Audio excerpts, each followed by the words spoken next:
ఉపాధ్యాయులకు, వేదిక మీద ఉన్న పెద్దలకు అందరికీ కూడా నా హృదయపూర్వక నమస్కారాలు తెలియజేసుకుంటున్నాను. పి కృష్ణారావు గారు, assistant paramedical officer, cotton PHC, ఆయన్ని మమ్మల్ని మన్నించి వేదిక మీదకి రావాల్సిందిగా కోరుతున్నాం. Sorry sir. వేదిక మీద రావాల్సిందిగా కోరుతున్నాం.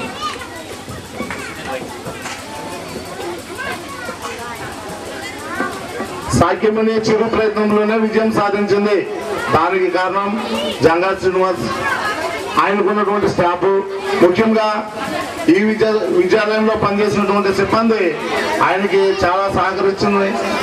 ఆ విధంగానే ముందుకు సాగుతుంది. కాబట్టి ఈ వార్షికోత్సవం దినోత్సవం మళ్ళీ వచ్చే సంవత్సరం ఇంకా ఘనంగా కమలాపురం రూరల్ ఏరియాలో ఉన్నటువంటి స్కూల్లో కల్లా అతి తక్కువ ఫీజులతో కాటేనికోన మండలంలో సాఖ్యముని ఏర్పాటు చేసి ఇక్కడ ఉన్నటువంటి రూరల్ ఏరియాలో ఉన్నటువంటి పిల్లల్ని మంచి విద్యాబుద్ధి నేర్పించి who has the screen behind the school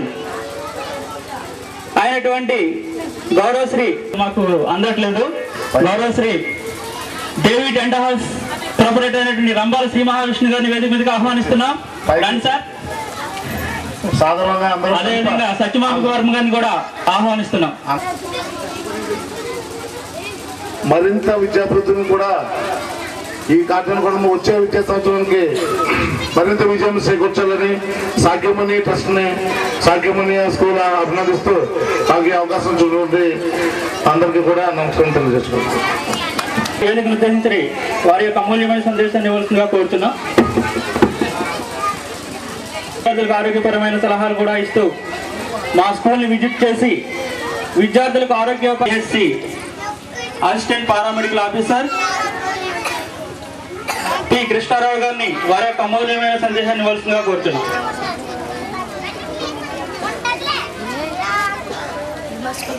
అందరికీ నమస్కారం. ఇంతమందిలో నన్ను గుర్తుపెట్టుకుని ఈ కార్యక్రమానికి పిలిచిన శ్రీనివాస్ గారి మధ్యలో జరగడం అనేది చాలా ముఖ్య విశేషం.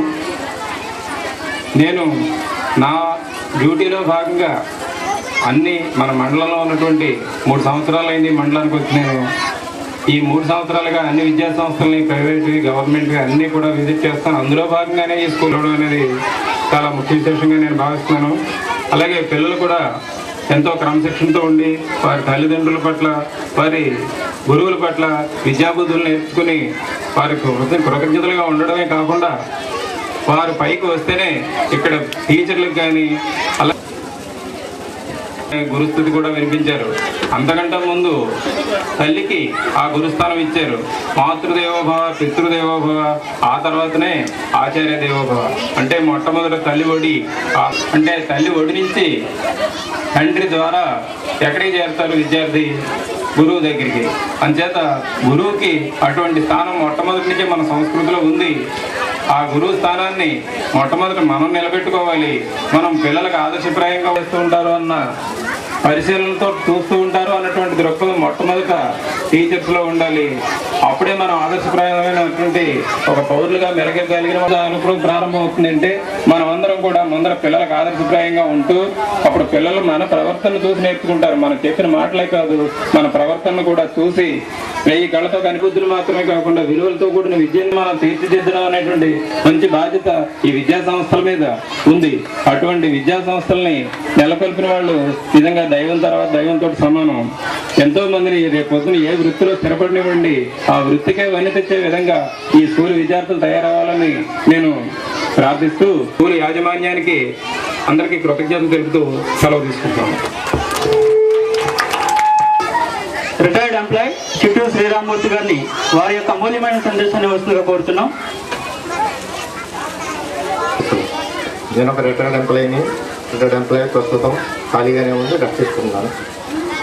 అప్పుడప్పుడు వచ్చి స్కూల్కి నాకు తోసిన సలహాలు ఇస్తూ ఉంటాను నేను. దాంట్లో ముఖ్యంగా పిల్లల యొక్క భవిష్యత్తు, కంటి పిల్లల దగ్గర నుంచి వీళ్ళు నేర్పిస్తున్నారు కాబట్టి వాళ్ళకి ఎన్నో కష్ట నష్టాలు ఉంటాయి. ఇప్పుడు 3వ తరగతి నుంచి ఇంకోటి కానీ మనుషులు అవసరం ఉంటుంది కదా. ఈ రోజుల్లో రోజుకి 200 ఇస్తే కానీ మనుషులు కనుకున్నటువంటి రోజుల్లో వీళ్ళ మనుషులను అరేంజ్ చేసుకుని ఈ కాన్వెంట్ని సక్సెస్గా నడిపిస్తున్నారు అంటే వారి యొక్క సామర్థ్యాన్ని మనం 70% అయితే ఇంటి దగ్గర తల్లిదండ్రులది 30% వాళ్ళు తీసుకుంటేనే మన పిల్లల యొక్క భవిష్యత్తు బాగుంటుంది. ఈ యొక్క స్కూల్కి మంచి పేరు, మంచి భవిష్యత్తు ఉంటుందనే ఉద్దేశం. ఎందుకంటే సపోజ్ పిల్లలు, చిన్నపిల్లలు వీళ్ళు హోంవర్క్, క్లాస్ వర్క్ చేయించేసి పంపించేస్తూ ఉంటారు. వాళ్ళకి మళ్ళీ హోంవర్క్ ఇస్తారు కొంత. ఆ హోంవర్క్ ఇది కనీసం తండ్రి చేయించలేడు. ఎందుకంటే తండ్రి ఏదో పని మీద ఇంకోటి వెళ్ళిపోతూ ఉంటాడు. కాబట్టి తల్లి బాధ్యత తీసుకుని 1 గంట అయినా సరే బాధ్యత తీసుకొని ఆ పిల్లని కానీ ఆ పిల్లవాడిని కానీ చదివించినట్టయితే అమ్మీలు బట్టి ఏంటంటే నేను ఎన్నో కాన్వెంట్ వచ్చాను. టౌన్లోకి వెళ్ళినట్టయితే ఈ రోజున ఒక్కొక్క కుర్రవాడికి ఎల్కేజీ స్టూడెంట్కి 300 రూపీస్ ఫీజు వసూలు చేస్తున్నారు. అయినప్పటికీ ఏమన్నా చెప్తున్నారు అంటే అది లేదు. ఇంటికి వచ్చిన తర్వాత తల్లిలో తండ్రిలో చెప్పుకునే పరిస్థితి ఉంది. అలాగే తల్లిదండ్రి ఉద్యోగస్తులు అయితే ప్రైవేట్గా పంపించి నెలకు 100 రూపాయలు ఇచ్చి మళ్ళీ ఫీజు ట్యూషన్ ఫీజు కొట్టకుండా ఏ పిల్లలకి కూడా చదువు రాదని నా ఉద్దేశం. అంటే గవర్నమెంట్ యాక్ట్ చేసింది కొట్టకూడదని చెప్పేసి గృహ నిర్మాణం చేస్తారని చెప్పేసి, అయినప్పటికీ కూడా పిల్లలు వాళ్ళు చెప్తే వినేటువంటి టైంలో కానప్పుడు ఒకసారి కొడతా ఉంటారు. కొడితే భయం వస్తుంది. భయం వల్ల చదువుతారు వాళ్ళు. ఎండ తగిలి స్పృహ పడిపోయారంటే అది మీకు ఇంత రెస్పాన్సిబిలిటీ అవుతుందంటే ఏం చదవట్లేదని పిల్లలు తల్లిదండ్రులు ఏం పట్టించుకోవట్లేదని చెప్పేసి చెప్పాను వాడు. టైం తీసుకుని పిల్లవాళ్ళు చెప్పినట్టయితే మీరు పైకి వస్తారు. పిల్లలు ప్రతి పిల్లవాడు పైకి వస్తాడు అని చెప్పేసి నేను చెప్పడం జరిగింది. దాని మీద ఏమవుతారంటే ఇలాగ యానివర్సరీ పెడదామంటే తర్వాత నెక్స్ట్ ఇయర్ నుంచి పెడదామని చెప్పేసి అనుకుంటున్నామని చెప్పేసి వాళ్ళు చెప్పడం జరిగింది. అలాగే మన పేపర్లో ఒక న్యూస్ పడింది. నేను ఇలాగే ఎండలో పెట్టి నిలబెట్టి వస్తే ఎక్కడో భుజాల మీద 2 భుజాల మీద ఇళ్ళలో పెట్టేసి పడిపోతే ఆ పిల్లల సురక్ష పడిపోయింది. పిల్లని వెంటనే హాస్పిటల్ తీసుకెళ్తే చచ్చిపోయింది ఆ పిల్ల. అదే తీసుకొచ్చి మేడం గారు చూపించాను. చూసారా, మేడం గారు చెప్పేసి ఒక మంచి సలహా ఇస్తాను వారికి, మంచి సంతోషం వేస్తుంది, మంచి సలహా ఇస్తాను మీకు నాకు చెప్పేసేసి. కాబట్టి తల్లిదండ్రులారా మీరు కూడా మీ పిల్లల భవిష్యత్తు మెయిన్ స్కూల్లో మేము చేయలేదు. ఇంకొక ఉదాహరణ ఏంటంటే నా ఫ్రెండ్ ఒక ఉన్నాడు. అతను తుల్లో ఉన్నాడు. తుల్లో అంటే తుని ఒక కాన్వెంట్కి తీసుకెళ్ళాడంటే అతను తీసుకెళ్ళి సార్ మా పిల్లలు మీ కాన్వెంట్లో జాయిన్ చేస్తామని చెప్పేసి చెప్తే వాళ్ళు మీరు ఏం చదువుకున్నారు? తల్లి కానీ తండ్రి కానీ మన పిల్లల భవిష్యత్తు బాగుంటుంది. మెయిన్ వాళ్ళు స్కూల్లో ఈ స్కూల్ కాకపోతే ఇంకోటి పెడతారు, ఇంకోటి కాకపోతే ఇంకోటి చేసుకుంటారు. మన పిల్లల భవిష్యత్తు బాగాలంటే మెయిన్ ఇంపార్టెంట్గా మన పిల్లలకి 1 గంట టైం తీసుకొని వారికి మనం ప్రైవేట్ ట్యూషన్లో హోంవర్క్ రాయించినట్టయితే వాళ్ళ భవిష్యత్తులో మంచి, అది బాగా చిన్నపిల్లలు కాబట్టి కొంత ఏజ్ వచ్చిన తర్వాత వాళ్ళే చేసుకోగలుగుతారు. అందువల్ల దయచేసి పేరెంట్స్లారా మీరు మా పిల్లలు కొట్టాలి. కాబట్టి తల్లిదండ్రులారా మన పిల్లల భవిష్యత్తు బాగుండాలి అంటే మెయిన్గా ఈ స్కూలుకి మంచి పేరు రావాలంటే తల్లిదండ్రులుగా మన బాధ్యతను మనం స్వీకరించాలని చెప్పేసి ఇందు మూలంగా కోరుకుంటున్నాను. ఈ సదవకాశం ఇచ్చినందుకు శాఖమని పబ్లిక్ స్కూల్ వారికి నాకు ధన్యవాదాలు చెప్తూ ఇంతటితో నిర్వహిస్తున్నాను. అస్సలు సందేహం లేదు. స్కూల్ యాజమాన్యం తల్లిదండ్రులు ఎంతగా మోసం చేస్తే ఆ స్కూళ్ళు అంతగా పైకి అభివృద్ధి చెందుతున్నాయి. ఒక్క పిల్లవాడు యూనిఫామ్ వేసుకురాకుండా స్కూల్కి వస్తే నిర్దాక్షిణ్యంగా ఎండని కొండని చూడకుండా వెంటనే మాట్లాడకుండా గంటలు వెయిట్ చేస్తే స్కూల్ సార్ అసలు ఖాళీ ఉంటే చాలా బిజీగా ఉంటుంది, అది చాలా డిసిప్లిన్ స్కూల్ అని చెప్తారు. ఒక స్కూల్ విద్యార్థి ఫీజు కట్టకపోతే మరుసటి రోజు 2వ నెల ప్రారంభంలోనే అతను ఇంటికి పంపించేస్తే స్కూల్లో ఫీజు కట్టకపోతే వెంటనే పంపించేస్తారు, అది గొప్ప స్కూల్ అని చెప్తారు. మరి నేను చెప్పిన విషయాలన్నీ కూడా చూసినట్టయితే ఈ విషయాల్లో తప్పు ఎవరిదని మనం ఒక క్వశ్చన్ వేసుకున్నట్టయితే ఈ తప్పు పేరెంట్స్తో అవుతుంది. వాడికి యూనిఫామ్ లేకపోవడానికి కారణం పేరెంట్స్, వాడిని తొందరగా స్కూల్కి పంపించలేకపోవడం కారణం పేరెంట్స్, వాడికి ఫీజు కట్టలేకపోవడం కారణం పేరెంట్స్. ఈ తప్పులన్నిటికీ కారణం పెద్దలైతే పిల్లల్ని శిక్షించడం ఎంతమందికో భావ్యం. కానీ అలా తల్లిదండ్రులు ఆవశ్యకత చాలా ముఖ్యమైనది. మీరు చూసినట్లయితే చరిత్రకెక్కినటువంటి మేధావులందరి యొక్క ఖ్యాతిని మనం ఒకసారి చూసినట్లయితే అనుక్షణం అంబేద్కర్ కన్నా ఎక్కువ కష్టపడింది అంబేద్కర్ యొక్క తండ్రి. ఈ రోజు ఆయన ఈ ఖ్యాతంతా కూడా అంబేద్కర్కి దక్కుతుంది కేవలం. కానీ ఈ ఖ్యాతంతా ముఖ్యంగా ఆయన తల్లిదండ్రుల్ని, ఆయన అంత ఉన్నత స్థితికి తీసుకొచ్చడానికి బాటలు వేసినటువంటి తల్లిదండ్రులదే. అంత విలువ కలిగి ఉన్న తల్లిదండ్రులు మీరు మీ యొక్క సమయాన్ని పెద్దలు ఉన్నటువంటి పెద్దల యొక్క ఆశీర్వాదంతో ఇంతవరకు ముందు తీసుకొచ్చి ఈరోజు ఇంత ఘనంగా చేస్తున్నారంటే వారి గురించి, ఈ తల్లిదండ్రుల గురించి, విద్యార్థుల గురించి కూడా మాట్లాడిన పెద్దలు కూడా చాలా సౌమ్యంగా మాట్లాడారు. కానీ నాకు ఇచ్చినటువంటి అవకాశం మీ అందరితో నేను ఎంతో సంతోషించి నాకు అవకాశం ఇచ్చినందుకు చాలా సంతోషిస్తున్నాను.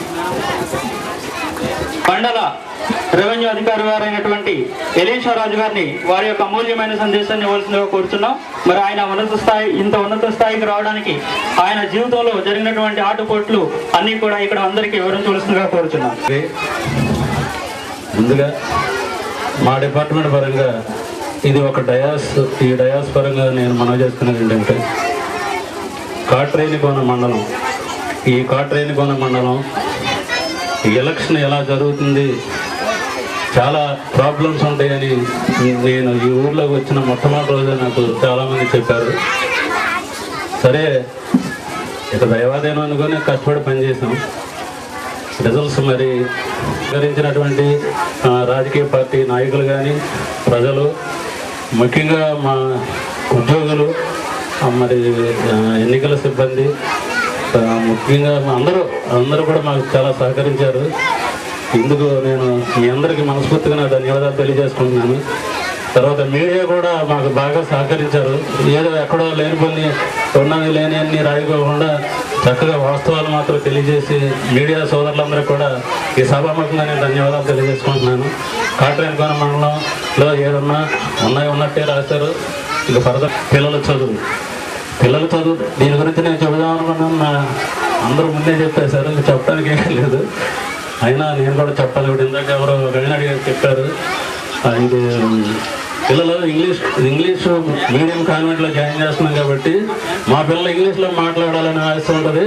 కానీ ఇంటికి వచ్చేసరికి వాళ్ళేమో ఈ టీవీలు పెట్టుకొని ఆ ఛానల్ ఈ ఛానల్ మరి సీరియల్స్ ఇవన్నీ చూస్తున్నారు. మరి ఇంకా చదువుకోవడానికి టైం ఎక్కడ ఉందో పడుతుంది. మీరే మరి ఆ పిల్లల్ని చాలా జాగ్రత్తగా కంట్రోల్ చేయాలి. మరి మీరు కూడా చాలామంది కొన్ని సీరియల్స్ సెలెక్ట్ చేసుకుంటారు. కరెక్ట్గా పిల్లలు చదువుకున్న టైంలోనే ఆ సీరియల్స్ వస్తాయి కాబట్టి మరి ఆతృతగా ఉన్నారు. ఇంకా మాట్లాడాలని పెద్దలు కూడా చాలామంది ఉన్నారు. తర్వాత ఇంకొక విషయం ఏంటంటే, ఇక్కడ కాట్రేనికోన మండలంలో మా మండల పరంగా అంటే మంచిన పెద్దవాళ్ళు రావాల్సిన పిల్లలు వచ్చినా పర్లేదు, సర్టిఫికేట్లు ఆ రోజుకి ఇచ్చేస్తాం. క్యాస్ట్ సర్టిఫికేట్ కానీ, ఇన్కమ్ కానీ ఏదైనా కూడా మీరు డైరెక్ట్ ఆఫీస్కి వచ్చేసి పిల్లలైనా వచ్చేయచ్చు. ఒకవేళ మీకు వీఆర్ఓ దొరకకపోయినా మీరు డైరెక్ట్ ఆఫీసర్ అని నేనే సంతకం పెట్టి ఇచ్చేస్తాను. దాని గురించి మీరు వరి పడాల్సిన అవసరం లేదు. నమస్తే. పవన్మూర్తి గారిని వారి యొక్క అమూల్యమైన సందేశాన్ని ఇవ్వాల్సిందిగా కోరుచున్నాను. శాక్యముని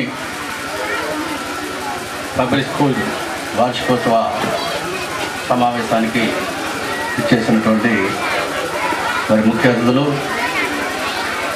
మన మండల తహసీల్దారుల యొక్క తల్లిదండ్రులకు నా నమస్కారాలు తెలియజేస్తూ, విద్యార్థులకు నా శుభాకాంక్షలు. మరి ఈరోజు మరి ఈ కార్యక్రమం మరి పిల్లల్లో ఉండేటువంటి సృజనాత్మక శక్తిని, వారి యొక్క టాలెంట్ని మరి మనందరికీ తెలియజేయడానికి, వాళ్ళు ఉండేటువంటి నేర్పరితనాన్ని మరి ప్రతిబింబ చేయటానికి మరి యొక్క కార్యక్రమాన్ని మరి ఏర్పాటు చేయడం జరిగింది. మరి ఇది చాలా మరి చక్కని కార్యక్రమం. మరి ఇటువంటి కార్యక్రమాల ద్వారా మరి పిల్లల యొక్క మనోవికాసం అభివృద్ధి చెంది మరి వారు మంచి మార్గంలో మంచి భవిష్యత్తుతో మరి ముందుకు పోవడానికి మరి దోహదపడుతుందని ఈ సందర్భంగా మరి లాభాలను చేసిన అందరికీ కూడా పేరు పేరున ప్రత్యేక కృతజ్ఞతలు తెలియజేస్తున్నాను. మరి ఈ సభ ముగించి విద్యార్థుల యొక్క సాంస్కృతిక కళా బృందాలు ప్రారంభిస్తాం. మరి వాటిలో కొన్నైనా మీరు చూసి వారిని ఆశీర్వదించి వెళ్ళవలసిందిగా కోరుచున్నాం. Thank you. ఆశించేటువంటి మరి వారి యొక్క కళలను మీరు తిలకించి వారిని ఆశీర్వదిస్తారని మనస్ఫూర్తిగా కోరుతున్నాం. దయచేసి చిన్నారులు ప్రదర్శించేటువంటి కళా ప్రదర్శనలు ప్రారంభమవుతున్నాయి. మీరు అక్కడక్కడ ఉండకుండా వేదికి దగ్గరేసినటువంటి మీరు సీట్లో ఆశీర్వయండి. వారి కళాపులో కరుణ చిరునవ్వులో సిరులో దొరలించు మా తల్లి గలగల గోదారి కదలిపోతుంటేను బిరబిరా కృష్ణమ్మ పరుగులుతుంటేను బంగారు పంటలే పండుతాయి మురుపాల ముత్యాలు రాగయ్య గొంతులు తారాడు నాదాలు తికయ్య కలములో తీయందనాలు నిత్యమై నికల